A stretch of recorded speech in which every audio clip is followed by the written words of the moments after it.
إن الله لا يستحيي أن يضرب مثلا ما بعوضة فما فوقها فأما الذين آمنوا فيعلمون أنه الحق من ربهم وأما الذين كفروا فيقولون ماذا أراد الله بهذا مثلا يضل به كثيرا ويهدي به كثيرا وما يضل به إلا الفاسقين الذين ينقضون عهد الله من بعد ميثاقه ويقطعون ما أمر الله به أن يوصل ويفسدون في الأرض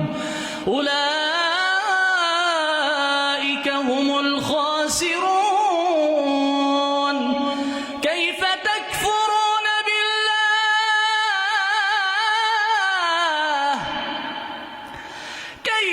تكفرون بالله وكنتم أمواتا فأحياكم ثم يميتكم ثم يحييكم ثم إليه ترجعون هو الذي خلق لكم ما في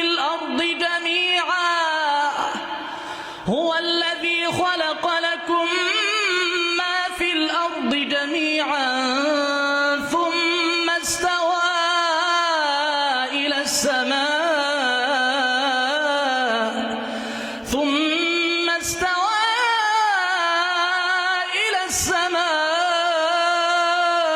فسواهن 7 سماوات